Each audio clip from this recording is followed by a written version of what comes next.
Assalamualaikum warahmatullahi wabarakatuh, Ustaz.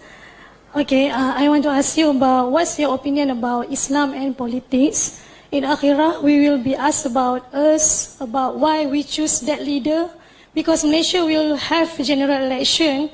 We have two parties. One party defend and bring Islam. Second party is defend and bring the nation and race and Malaysia.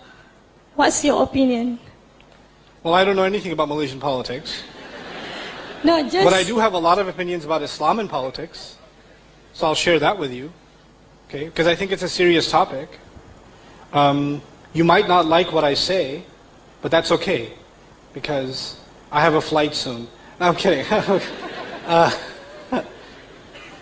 In my own studies, in my early studies of the Quran, I felt like there is a very deep connection between Islam and politics. I no longer believe that. I believe there is a relationship between Islam and politics, but the way that the Muslims talk about it is not very true to the text of the Quran.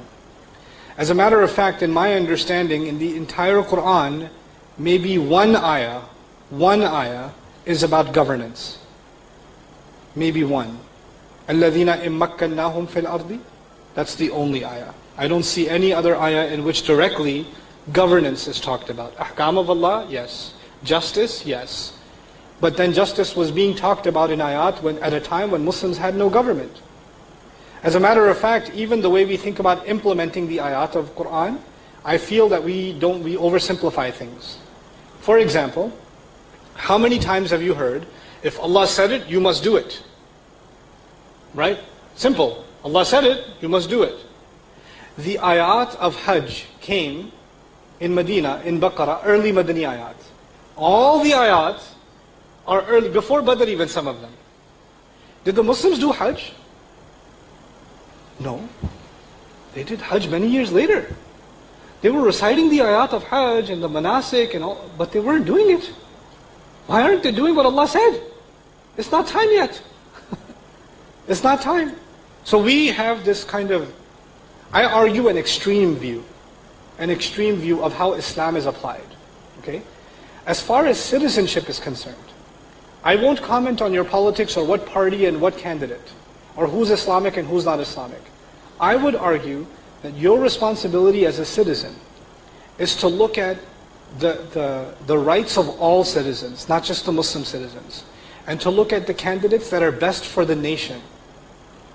What is best for Islam is not the same as what is best for the nation. What is best for Islam is at a community level and at a larger level. Right? But we often assume, that's what I was saying, we think Islam is top down, not bottom up. The vast majority of Islam is bottom up. You can have the most Islamic government and still the most un-Islamic society. And that still means nothing to Allah Azza wa Jalla. It means nothing. You understand what I'm saying? So I think we've over-politicized, I feel, Islam, and I don't think that's the right place for it. In the way that we've used it, at least anyway. I think when it comes to politics, our religion emphasizes basically principles.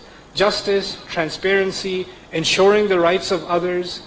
It's not actually about implementing, we're going to shut down all the stores in Ramadan.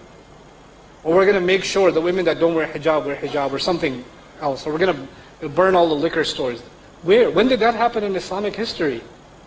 Study the Islamic empires of Granada, and the Andalusia, and they were multicultural, multi-religious, open societies, and they lived by Islam.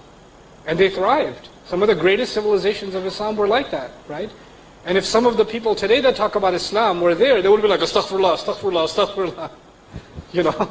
That's all they would have been doing. We're far more, some of the people that claim Islam today are far more extreme than any time in our history. They're just far more extreme.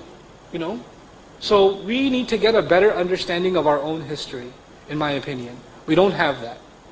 And we have to get a better understanding of where exactly does Islam and politics interplay. We feel like Islam and politics merge at every occasion. They don't.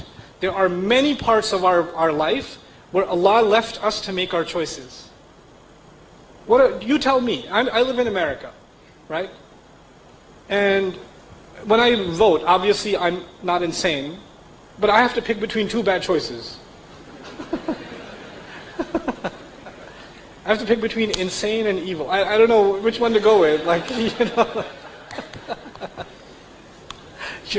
But I'm not going to make that choice as a Muslim. I have to make that choice as a citizen. You understand? And my choice is not the Islamic choice.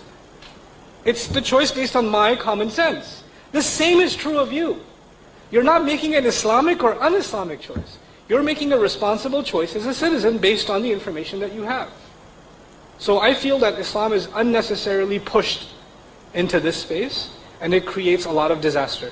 Because what happens then is, people are made to feel like, if you vote for this one, you are less Islamic. And if you vote for that one, you are more Islamic. And they're both Muslims. You know, that's just not the case. That's my view, sorry.